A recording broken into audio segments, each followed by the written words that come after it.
Welcome to VBC on TV. నేను Prasanna. Visakha NAD junction వద్ద traffic పోలీసుపై మందుబాబు వీరంగం సృష్టించిన ఘటన వెలుగులోకి వచ్చింది.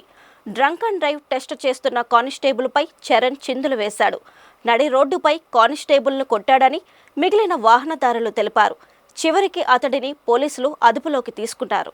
విశాఖలో చరణ్ రాజ్ అనే ఒక తాగుబోతు రెచ్చిపోయాడు. డ్రంక్ అండ్ డ్రైవ్ లో పట్టుపడ్డాడు. తప్పతాగి పోలీస్ కానిస్టేబుల్ ఒకవైపు బూతులు తిడుతూ మరొక వైపు కొడుతూ హల్చల్ చేశాడు. మందు కొట్టి డ్రైవింగ్ చేయడమే తప్పైతే ట్రిపుల్ డ్రైవింగ్ చేయడం మరో తప్పు. అక్కడతో ఆగకుండా పోలీసులు పట్టుకుంటే తల దించుకోవాల్సింది పోయి తల తిక్కగా బూతులు మాట్లాడటం అతను చేసిన పెద్ద తప్పు. ఇదంతా ఒక ఎత్తైతే ట్రాఫిక్ కానిస్టేబుల్ పైనే దాడి చేయడం అతను చేసిన మరో అతిపెద్ద తప్పు. ఇలా తాగిన మైకంలో తప్పుల మీద తప్పులు చేసుకుంటూ పోయాడు మహానుభావుడు. ఏదైనా చుక్క పడితే ఆ కిక్కే వేరప్ప.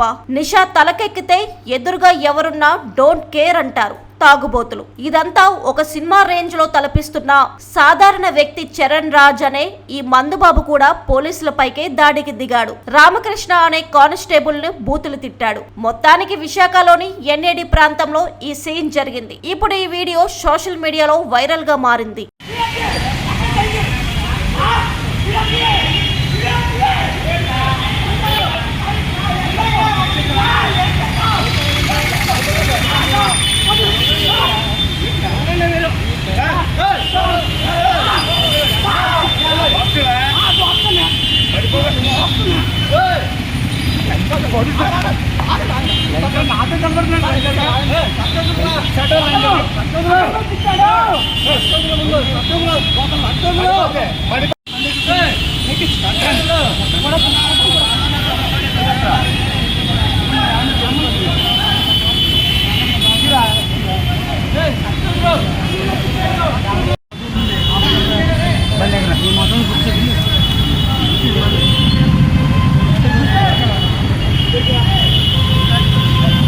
కుమారి ఎక్కువ